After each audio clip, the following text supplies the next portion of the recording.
All right, it looks like we are now live. Hi, I'm Jacob Brady with MarketingPlayBook.co, where we help small businesses increase their sales and reputation online through digital marketing. Today we got a pretty good course for you. We're kind of switching gears. Before we were talking about last week we did a Bing ads walkthrough. The week before that, we talked about multiple different types of sales funnels, increasing sales, a lot of AdWords training going on in there, and our focus is always on small businesses. So that's where we kind of put the focus, especially with service-based businesses. And today we're going to go ahead and start jumping into Facebook. And I've gotten a few questions on Facebook, and it's a very, very popular platform. And you have a lot of individuals who are out there, and all these business gurus are telling them, oh, you need to be on Facebook, you need to be on Facebook.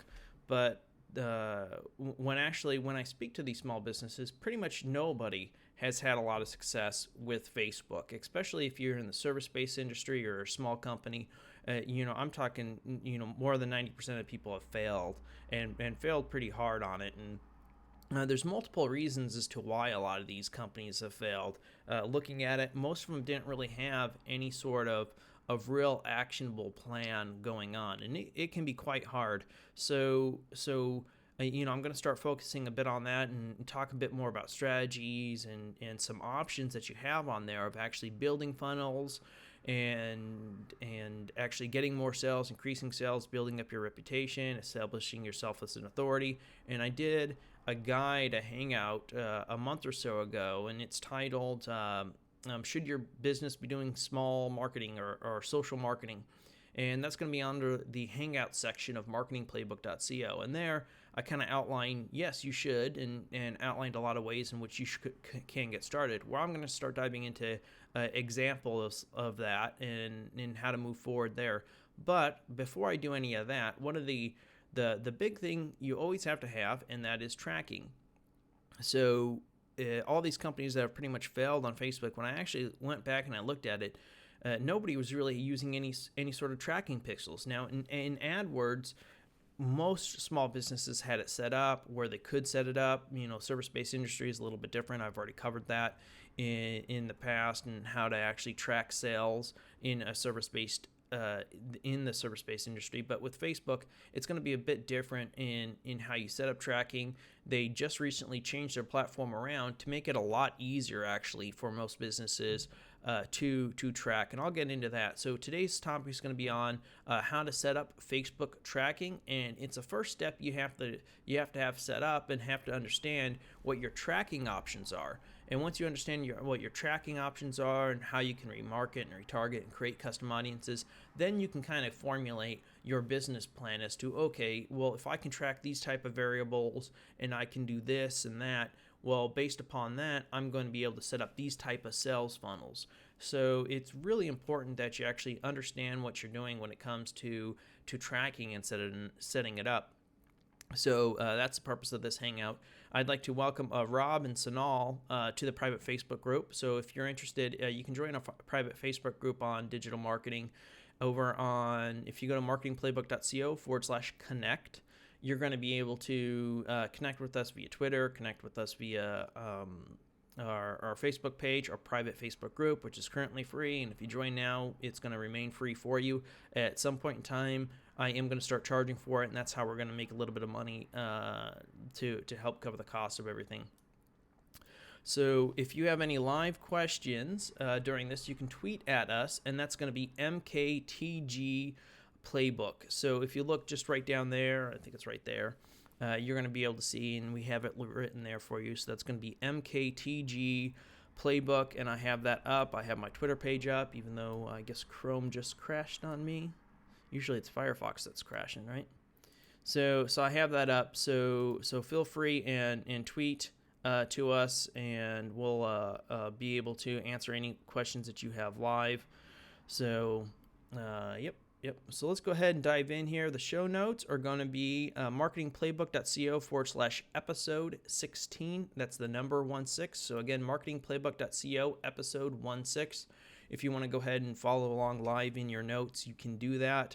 And we have the written guide there in the show notes, and we'll link out, and it just helps because we have more examples there for you to go through and look at, and that should really help you out overall. So let's go ahead and dive right on in and talk about how to set up Facebook tracking and the like there. So we have, before I begin, let me talk a little bit about why Facebook's so powerful.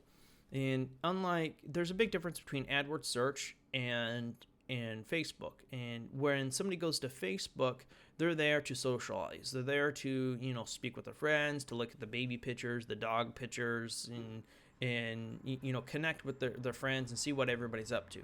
They want to be part of their community, and they're not there necessarily to buy anything. So, chances are you're a Facebook user. There's millions and millions of them out there, and they're highly engaged individuals. But in Facebook, the advantage that you have there, because you can't, somebody who goes to Google who types in plumbers near me, what they're looking for. They're looking exactly for a plumber. So it's a direct sales relationship. But with Facebook, it's going to work a lot differently. With Facebook, the real power behind it is the audience and demographic targeting. So you are able to target people. If you know your customer avatar, you're able to target that exact segment of individuals. And Facebook's really, really good at identifying who people are, what their interests are. So based upon that, if I wanted to target males who are between 45 and 64 who are into metal detecting, I can do that. So if I was a metal detecting shop, I could target these exact people who are interested in it. And I can do it across, the United States, or if I'm just a local company, maybe I sell gold stuff too. Well, I can target those interests. So, imagine being able to advertise in all magazines in the world that anybody reads, but only to those who are interested in the gold product, only those who are interested in metal detecting. That's the exact concept that you're able to do. So while those people might not be going there to look, or might not be going there directly to buy metal detecting gear and all this other stuff, you're able to put yourself in front of them. You're able to brand yourself as an authority in there. You're able to offer content that's really, really interesting and engaging to that type of group and those individuals. It's your business, so you should know what your customers want and your customer audience. And it's going to be a bit different for service-based industries, because who's actually interested in plumbing per se, right? But we'll talk about more of those strategies next week. But like I said, the power in Facebook is the ability of targeting. So what I'm going to cover in this guide is going to be the old Facebook pixel, the new Facebook pixel, events. I'm going to talk a little bit about custom audiences. I may get to business manager accounts. I probably won't in this one, but I do have a little bit of information on it in the written guide. I'm also going to be talking about custom audiences, and as far as remarketing. So I'll touch a little bit on that, and that's probably where we're going to end up leaving off. So with the, let me make sure we're set, we're good. So with the old Facebook system, previously you had your conversion pixel, and you'd create a different conversion pixel for each and every conversion that you wanted to track. So you'd have dozens of these going on. So you'd have multiple conversion pixels on each and every page, and it was kind of a cumbersome type system, and that means that you're constantly having to go in and add code to your web page. So the same would go for your custom audience pixel. You'd have multiple custom audience pixels and in place and set up. But with the new system, the new Facebook system, you're just using one pixel. So it's one pixel to rule them all. It's going to be a universal pixel. And what a universal pixel is if you've ever used Bing Ads or if you used AdWords, that's a really good example of what a universal pixel is. And basically you're just putting one piece of code on your website, and when you have that one piece of code on your website, you're able to track all the events that you want to track. And all you're doing is you're telling Facebook that the exact pages. So all your site has that one code on it, and when somebody visits a specific page of that site, you're going to tell Facebook, hey, when somebody visits this exact page, I want you to mark it as this type of event. And with that, you're going to have 9 events that you're able to track in there. And I'll get to those 9 events in a second. So let me go ahead and do this for you real quick. I'm going to go ahead and share my screen. If I have the right screen up, let's take a look. And I should.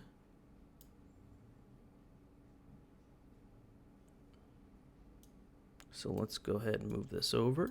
1 second.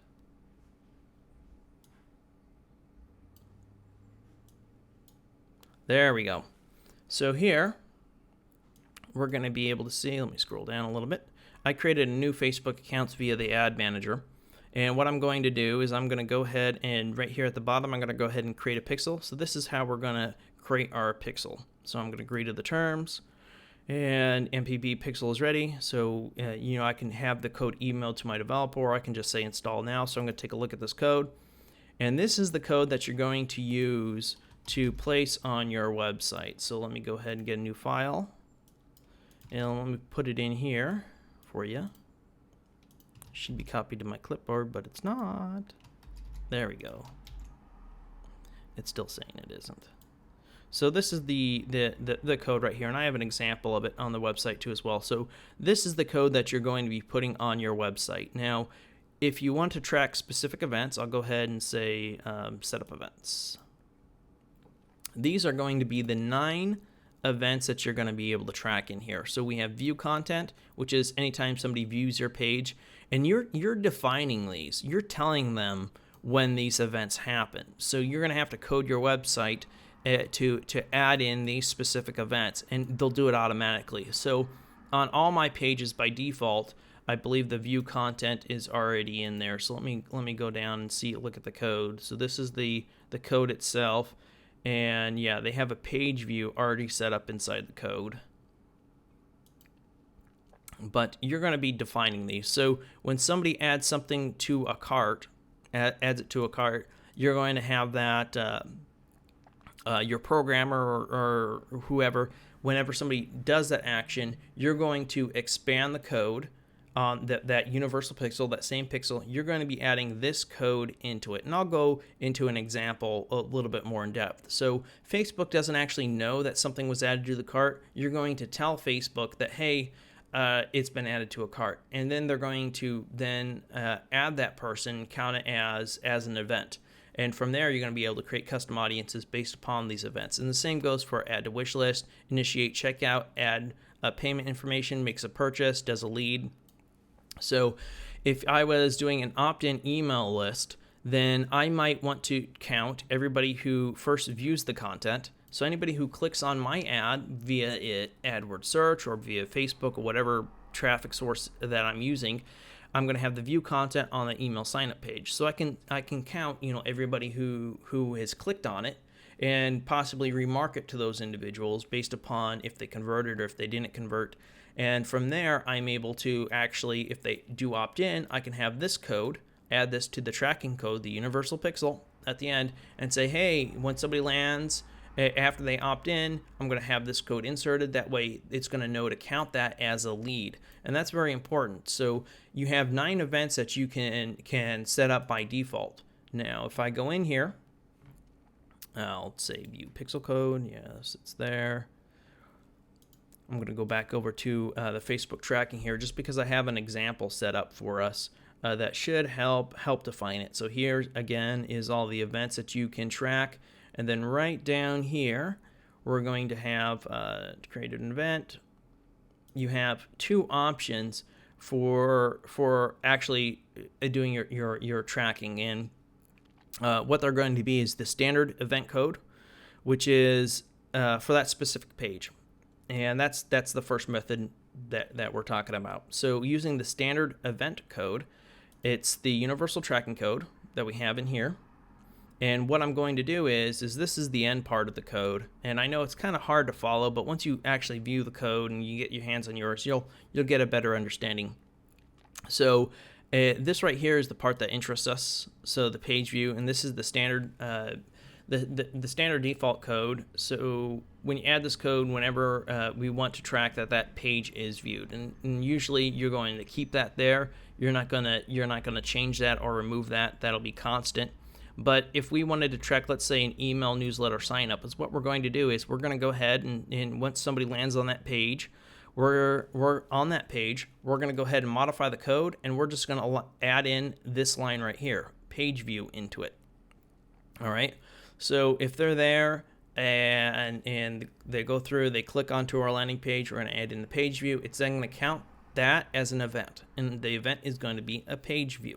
So we now know that, okay, this ad copy that we have is now leading to X amount, for 100 clicks. We now know that out of those 100 clicks, we should have 100 page views on it. So that's the event that we're tracking. And then from there, we can say, okay, well, how many of those 100 actually initiated a checkout, actually hit, added something to the cart, or if it was a newsletter or a confirmation page. So for there, if this was e-commerce, you can go ahead and add in right here, initiate checkout. So they added something to the cart, and then they went ahead and they hit the checkout button. So if they hit the checkout button, this means they initiated the checkout.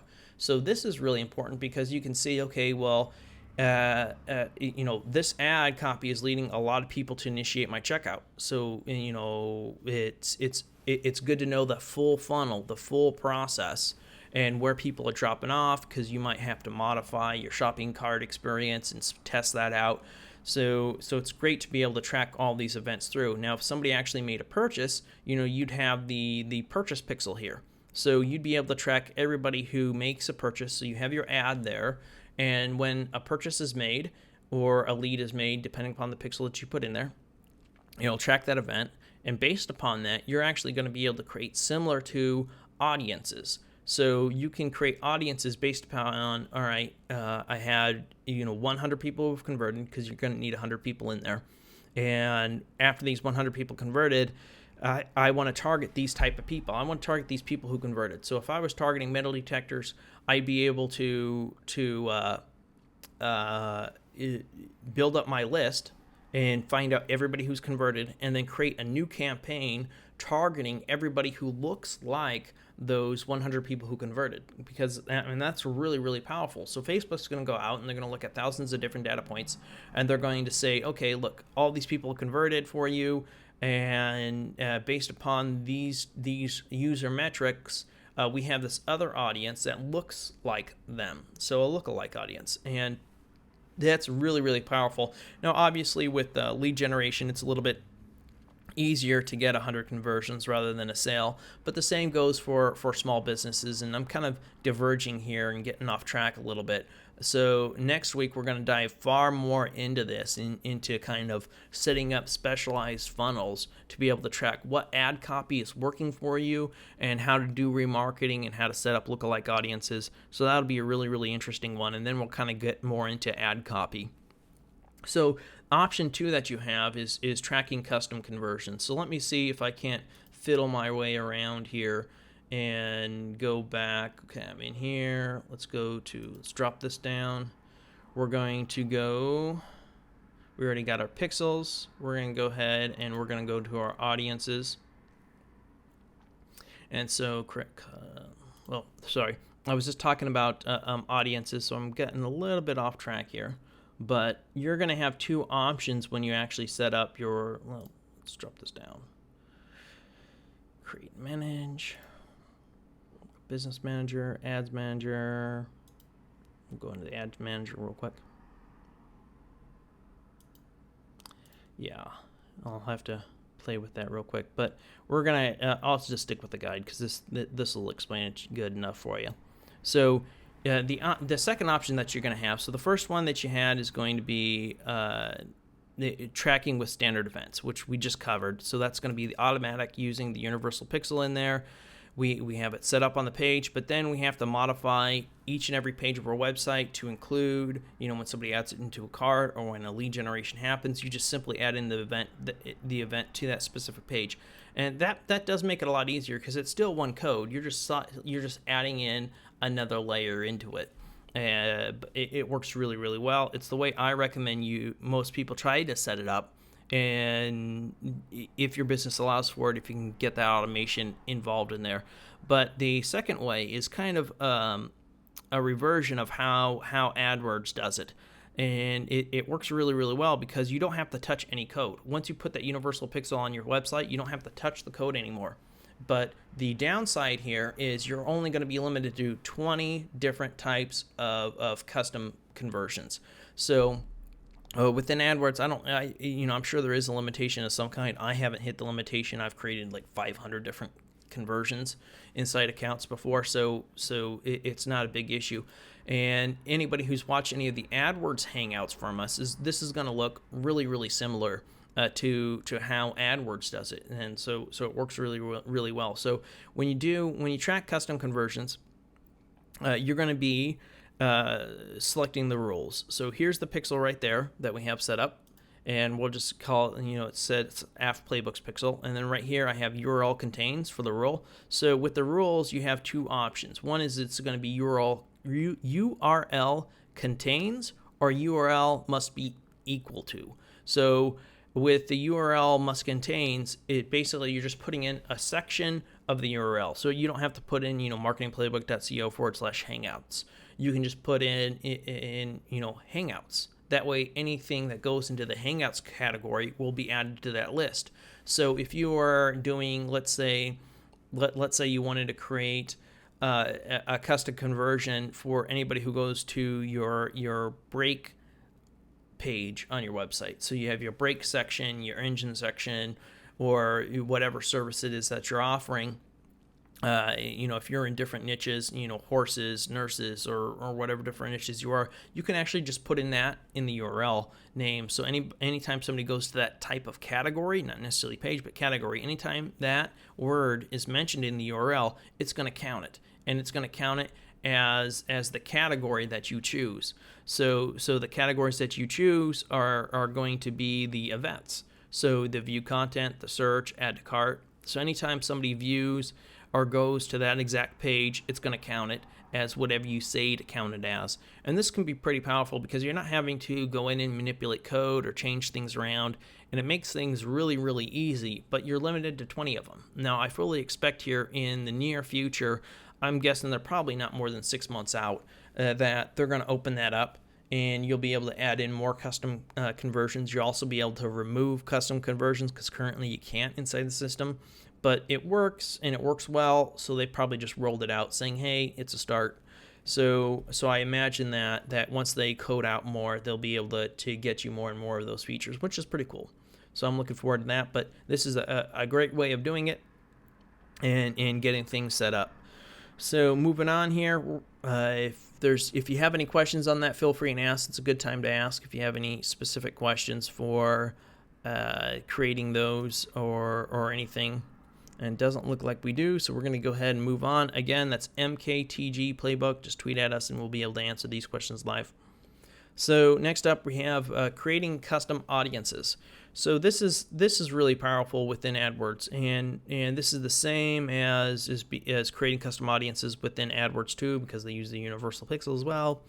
And what you're able to do is you're able to create an audience based upon people who visit your website, visit a specific page, visit multiple pages but not others, and people who have visited, who haven't visited for a certain amount of time. And it's a great way of remarketing and retargeting to individuals, creating these custom audiences. So if I did lead generation and people who were, let's say I was a real estate agent, and I did an email opt-in list for people, hey, have us look at what your current home value is for free. So people would sign up to the list, and they'd provide me the information needed for me to do my job and find what their home is currently worth, and I could capture that lead. So once that individual actually went through the process, I'd have the view content on there that I can set up through the conversion pixel. I'd also have the opt-in for the lead once they opted in, and from there I'm able to create that list and remarket and have them be an actual custom audience. And so now I can remarket to the individuals who are leads. So those exact people I can send follow-up offers to. So once I give them their home quote, I can say, hey, ABC zip code value has gone up. 10% in the last month. So I can put out content that's highly relevant to people in my targeted group, and I can establish myself as the authority in that industry for that region that you're in. So if you're serving just one specific zip code, which a lot of real estate agents do, they try to specialize in a specific zip code, you're able to really dominate everybody in that zip code. And anybody who's a lead generation in there, you can keep them informed about home prices, about any laws that change, anything that might interest a homeowner or a potential buyer or a potential seller. You're able to actually create those custom audiences around those specific individuals and remarket to them. So if somebody just visited via search engine, typed in plumbers near me, and they landed on my plumber's website, I can remarket to those individuals who visited that website. And that's very, very powerful because I know the search intent, right? So let's forget about the Facebook tracking for a second, or Facebook traffic for a second. Think on AdWords end. So if I'm sending traffic in from AdWords, you have a much clearer user intent, and especially if you're doing paid ads, right? You're going to have a very, very, very clear user intent. And based upon that, people who are going to your paid landing pages, or you can have your unique Facebook, you can have your code there on Facebook for those exact pages, and then remarket to those individuals via your custom audience on Facebook. So anybody who's ever visited Amazon and then has gone to Facebook will see that. Same with a lot of other products or services. You visit that website and then you go over to Facebook and you see their ad. Well, that's because they created a custom audience for you. So you're in their audience, and now they're going to be remarketing to you. So that's pretty standard in there, and this goes into a good time to kind of break into lookalike audiences.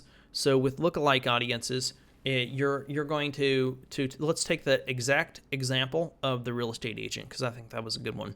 I got all these leads that I'm generating, and now I have 100 leads. What I'm able to do is I'm able to say, hey, Facebook, take these 100 people who have shown to be a lead, and find me more people like them. So find me people who are just like the people that converted. And what Facebook's going to do is Facebook's now going to go out, and you can set the range, the top 1%, 5%, whatever you want to do. The lower the percentage you go, the tighter the audience is going to be, but the smaller the audience. So if I choose 1%, Facebook's going to take the top 1% who match my purchasers, or the people who generate leads the most.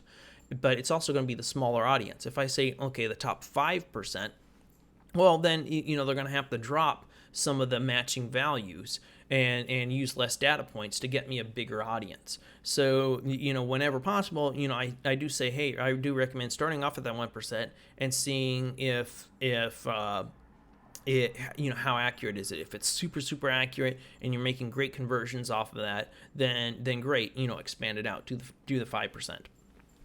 And so what this is going to do is Facebook's going to go out based upon my 100 people who purchased. It's going to go out and find me maybe 1,000 people. So especially, it'd be more if you're doing national, but if you're just, in a specific city or region, depending upon the population in that region, it's going to determine the results that you're going to have, right? But let's say that 100 people is now 1,000 people. So I have 1,000 people who closely match my purchasers. So these people are probably really, really highly interested based upon, the past web history and things that they did. They probably were on Zillow. They've probably been on other real estate looking websites, or have looked at things similar to it. So now is what I'm going to do is I can create sales funnels specifically for these types of individuals. I can do, set up a webinar. I can do more lead generation. I can use the exact same formula I was using before to create those 100 leads. I can use that exact process on these other 1,000 people who closely match what I'm looking for. So, it can be really, really powerful lookalike audiences, and you can oftentimes get fantastic conversion rates. I've gotten upwards of 15-16% conversion rates doing this, and the same goes for small businesses. You can do this. And this is how you make Facebook work. Otherwise, unless you're using all these tactics and all these creating your own custom audiences and tracking these events, if you don't do any of that, you're not going to be able to create your lookalike audience because you won't know who purchased, right? So with Facebook, you're going to be spending more money up front to generate those leads in there. But as you start to define your customers, as you start to see what works for you and get leads coming in, you're going to be able to leverage those results and 10x your profits. So even if you're not profitable getting those 100 leads in, chances are you're not going to be, right? But it's that lookalike audiences that's going to make up for it. And to the next point, we're going to talk about targeting and aka remarketing. It's basically the same thing, right? So think of whenever somebody says retargeting, think of it as remarketing. They can be easily interchanged. And so with your custom audience set up in place, what you're going to be able to do is you're going to be able to take those individuals. So I was speaking to the camera the whole time there, but I was showing you on screen too at the same time. I really should do an inbox picture-in-picture, but this the recording software I use isn't the best for that. But no, getting back on track here. So with your retargeting, aka remarketing, you're going to be able to use your custom audiences that are in place, and you can now remarket to those individuals, those specific individuals who visited your page. So if you're running, and I've already kind of mentioned this, right? So if you're running on AdWords and the plumber's near me, you're going to be able to remarket to those individuals who search for your services. And this can be pretty big. I'll use the carpet cleaning industry as an example because that was a really, really good one for me. And in the carpet cleaning industry, you'd have a lot of people who would look around for carpet cleaning just to see the deals because they're interested in carpet cleaning, but they don't necessarily book then and there. So a lot of them will. I mean, you should still be landing about 20% of all people who call you, but that it's the other 80% you haven't landed yet. Well, you want to be able to remarket to those individuals, and even if they didn't convert, if you're in the carpet cleaning industry, you know your big days, right? It's going to be before major holidays. So, 2-3 weeks before Easter, 2-3 weeks before Thanksgiving, before Christmas, anytime there's major holidays, that's when people get their house cleaned. It's like, oh no, I have all these guests coming over. I got to clean my carpets. I got to make my house look perfect, right? So that oh yeah, that's the hot and heavy days for you. So even if those people didn't necessarily convert for you, or if they did, fantastic, you can remarket to them based upon, oh yeah, they converted for me, so I'm going to remarket to those individuals because they already know me. I'm going to give them specials. I'm going to give coupons. I'm going to do whatever I want to do to keep them a loyal customer. But with this, these people are interested in carpet cleaning. Clearly, they have carpet because they searched for it on your website before. And now what you're going to be able to do is you're now going to be able to remarket to those individuals who went on your page. So even if they went with somebody else, you're going to be able to show them, hey, show them educational materials, establish yourself as authority in the industry, and offer them specials here and there when they sign up for your newsletter.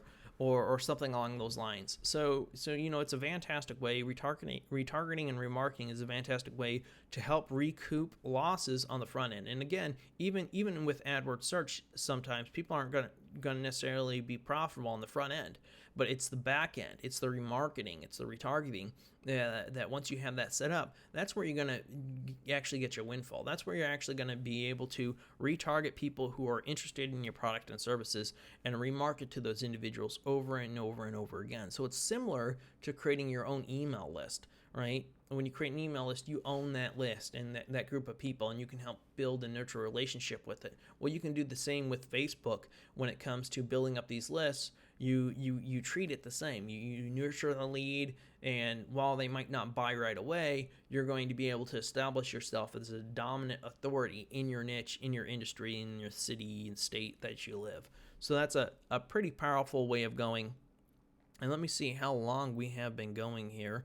So based upon that, I'll dive a little bit into Facebook marketing.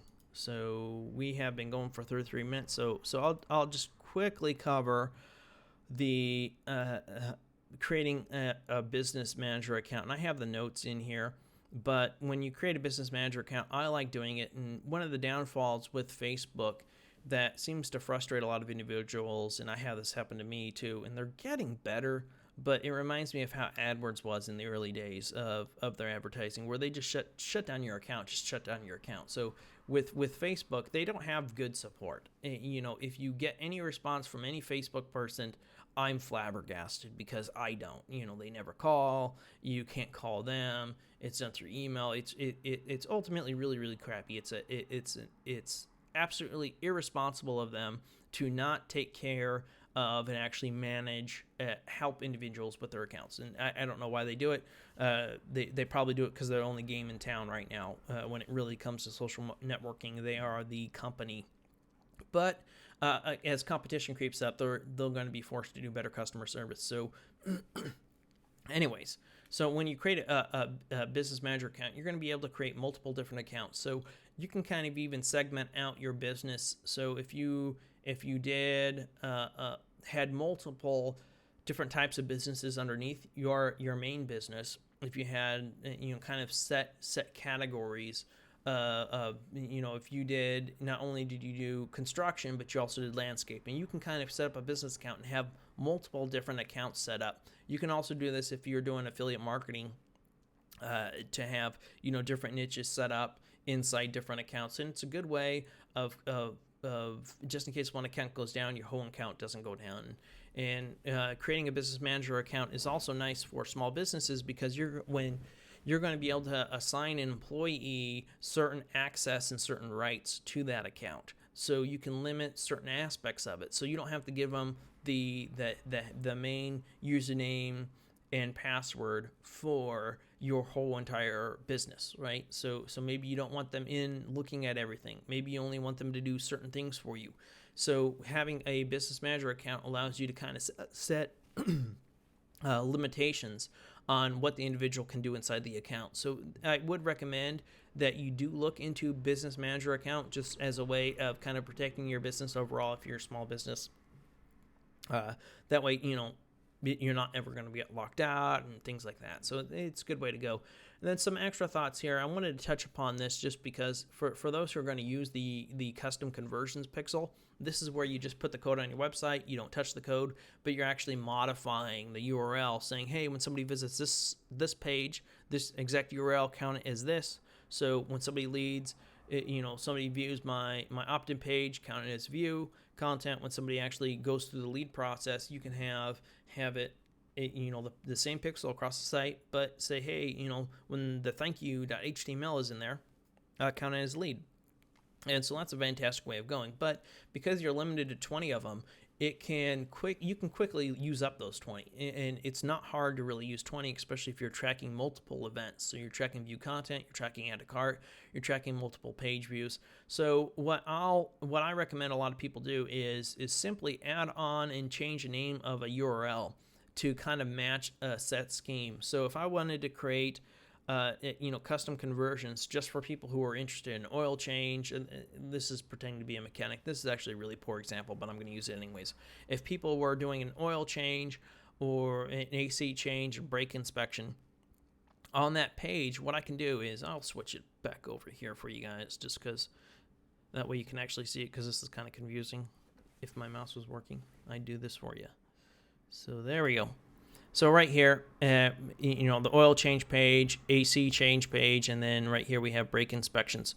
So what you're going to be able to do is you can just say, okay, add on a URL to it. So add on such as 1956. So you're adding on just the same thing for each and every one of those. And what you're going to be able to do is when it asks you URL contains, all you have to do is put in 1956. So any number you want, right? You can make this up. You can have your business name in there. You can do multiple things. You can call it the exact audience you want to call it. So anytime this is in there, you can have all these counted as whatever conversion event you wanted to count. And that can be pretty powerful because you're able to kind of combine multiple pages into one thing. And so it's a really, really good way of going. If for instance, I wanted to do view content, well, all I would probably do is anybody who goes to my MarketingPlayBook.co, right? So anybody who visits this page is going to get remarketed to. And now once they're remarketed, I count that as a content view. But let's say this is an opt-in page, right?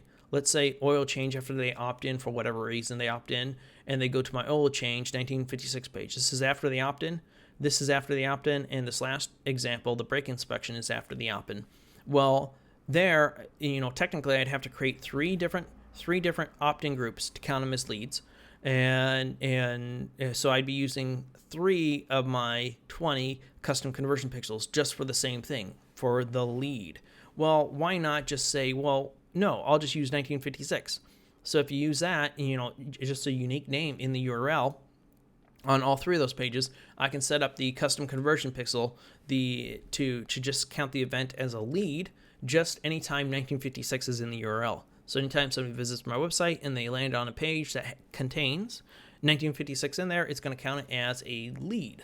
So it's a great way of going and kind of a workaround for Facebook limiting to your custom conversions. This is a good way to go. I do recommend going that route just because it saves your custom conversions, and I fully expect that hopefully in the near future this method, this hack kind of would be obsolete. You won't even need to do it because you'll have next to unlimited custom conversions. So that is going to be it for today.